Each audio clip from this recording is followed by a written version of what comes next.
Vous êtes sur France 24 et vous avez raison. Bienvenue dans votre journal de l'Afrique. À la une ce soir, les États-Unis pourraient-ils intervenir au Mali? C'est le journal américain, le Washington Post, qui affirme que l'administration Trump étudie des options militaires. Décryptage de notre correspondant régional à suivre.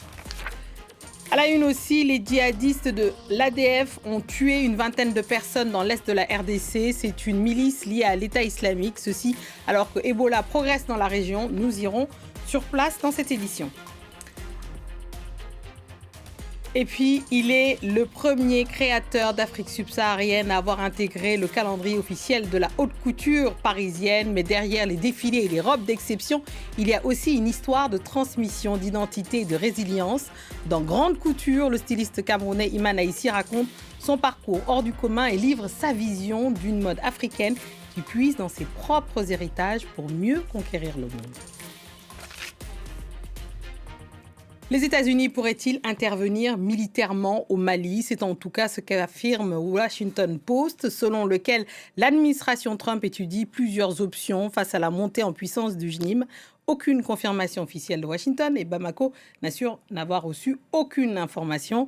Pour plusieurs spécialistes, une intervention terrestre paraît peu probable, mais des frappes ciblées ne sont pas totalement exclues. On fait le point avec notre correspondant régional Serge Daniel. Serge, d'abord, qu'est-ce qu'on sait réellement, si tant est qu'on sache quelque chose de ce qui se passe au sein de l'administration Trump, et comment cette nouvelle est-elle reçue par la junte malienne? Alors, il y a deux sources américaines dans la région à interroger séparément qui nous expliquent qu'en fait, que pour les Américains, si leur sécurité passe par une présence dans le Sahel, que les États-Unis d'Amérique ne vont pas hésiter à être présents au Sahel, mais qu'il ne s'agit pas effectivement du moment, pour le moment, de troupes au sol, qui n'en est pas du tout question. Il pourrait s'agir effectivement de frappes, vous l'avez rappelé, comme ce fut le cas par exemple dans un pays comme le Nigeria, de frappes ciblées contre les terroristes, mais qu'il y a une autre possibilité.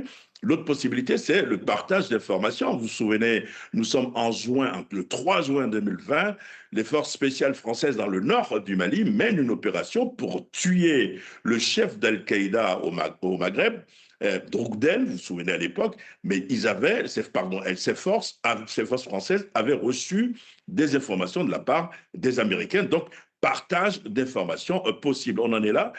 Mais à Bamako, c'est d'abord l'étonnement. Le ministre des Affaires étrangères, vous l'avez dit, a démenti en disant que le pays n'était pas du tout informé par les États-Unis de cette position, de cette éventualité, et que d'ailleurs, le Mali s'est montré d'ailleurs courroucé par cette information de presse, puisque le ministre des Affaires étrangères a déclaré que son pays n'est pas assis en train d'attendre qu'on vienne l'aider, et que de toutes les manières, rien ne se fera sans Bamako, et que son pays, le Mali, est un pays souverain. Il n'est pas question que les Américains donc viennent comme ça pour intervenir sans le feu vert du Mali. Serge, mais du coup, ça nous pose la question, quelle est la situation sur le terrain? Très difficile. Vous avez du sud vers le centre et vers le nord, vous avez de l'armement qui monte, les militaires maliens, le renforcement du dispositif sécuritaire de l'armée malienne, ça c'est clair sur le terrain. D'ailleurs, d'après nos informations, ce jeudi, il y a un gros avion militaire russe qui a atterri encore à Bamako. Et dans la sous-région, par exemple, les pays qui ont des façades maritimes, il y a du matériel qui quitte ces pays-là également, ces ports pour le Mali.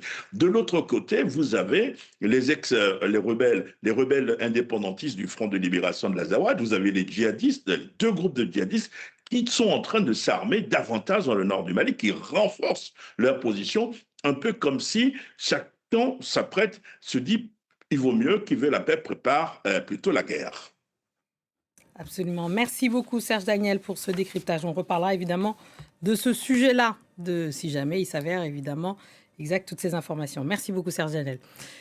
Et alors, dans l'est de la République démocratique du Congo, une vingtaine de personnes ont été tuées après une nouvelle attaque du groupe djihadiste ADF. Selon la société civile, cette milice affiliée au groupe État islamique intensifie ses violences alors même que l'épidémie d'Ebola progresse dans la région. Emmett Livingstone nous en dit plus. Une nouvelle attaque sanglante par des présumés combattants du groupe ADF. Le bilan reste provisoire, mais selon la société civile, le groupe armé aurait tué une vingtaine de personnes dans les territoires de Mambasa, en Ituri, et dans le territoire de Beni, au Nord Kivu. Les circonstances de l'attaque restent encore floues, mais elle s'est produite mercredi et les victimes semblent être en majorité des orpailleurs. Les ADF sont affiliés au groupe État islamique et comptent parmi les groupes les plus violents de la République démocratique du Congo. Les habitants de la région attendent désespérément une solution. Vraiment, suite à l'incursion depuis le 22 juillet, mercredi, Depuis l'incursion du 22 juillet jusqu'à présent, la population quitte les champs et les villages. Ils ont surgi dans les champs alors que les gens travaillaient. Le bilan s'alourdit d'heure en heure. Hier, nous avions 18 corps. Aujourd'hui, le bilan est à 21 morts. Ils achèvent les victimes à l'arme blanche. Que le gouvernement nous vienne en aide. Nos larmes ne cessent de couler alors que le gouvernement est censé nous sécuriser. Ces attaques créent des traumatismes, le chômage et des villes abandonnées. Cette attaque n'est que la dernière d'une vague de violences perpétrées par les ADF. Mi-juin, le groupe avait déjà tué une vingtaine de personnes lors d'attaques dans le territoire de Beni. Des experts estiment que les ADF ciblent délibérément les civils en représailles aux opérations militaires menées par les forces congolaises et ougandaises. Une situation aggravée par le fait qu'une grande partie de ces attaques se déroulent dans des zones où le virus Ebola se propage. Allez, on passe à notre focus de ce vendredi soir.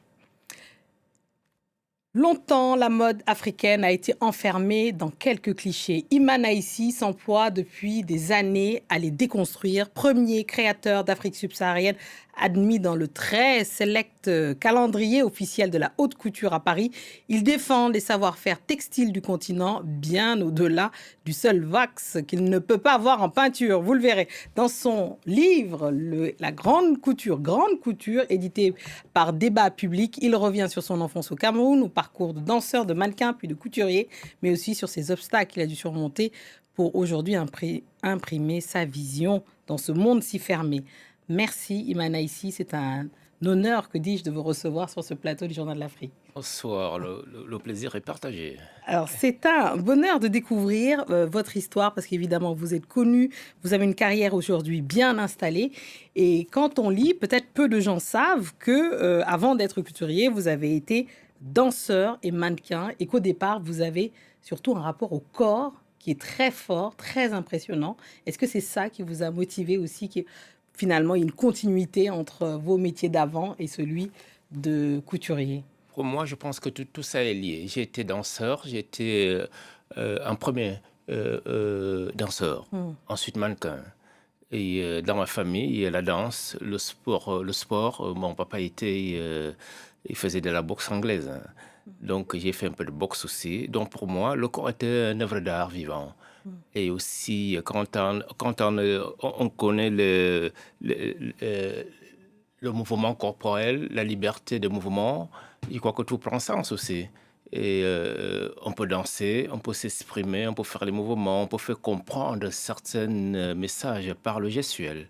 Il y a tout un tas de choses. Donc pour moi, le gestuel, c'est comme une langue aussi.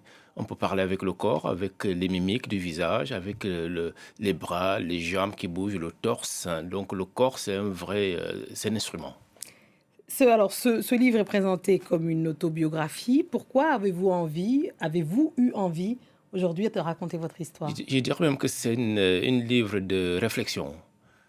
Un livre de réflexion, je reviens sur certains points de vue dans différentes corps de métier que j'ai abordés, que j'ai menés, et aussi mon vécu, un petit peu de mon vécu.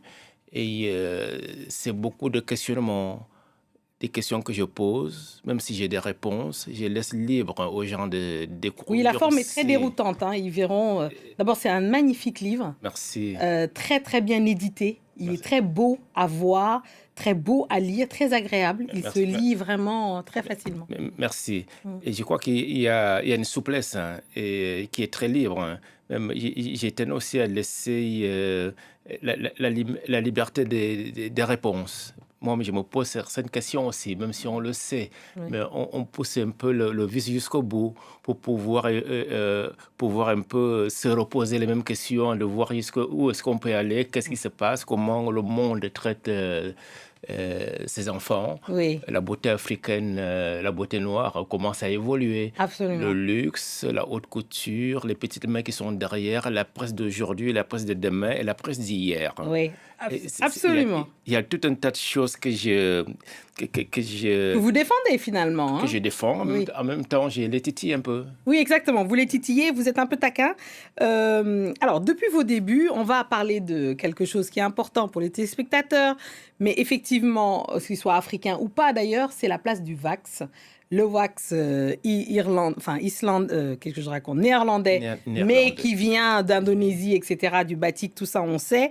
Mais vous avez décidé sciemment, dès le début, de travailler sur les tissus africains, le raffia, par exemple, enfin, des choses très différentes, finalement, qui ne sont pas tout de suite identifiées comme du tissu africain. Pourquoi ce parti pris? Expliquez-nous. Parce que je voulais... J'étais à la recherche de la vérité. Je ne mène pas le wax, je ne le fais pas en procès. Oui, les producteurs de wax, mais c'est une question de reconnaissance et d'identité. Il faut toujours dire les choses telles qu'elles sont. Le wax devient un tissu africain à partir de certaines dates historiques. Mais l'Afrique a toujours eu son propre patrimoine du textile qui existe.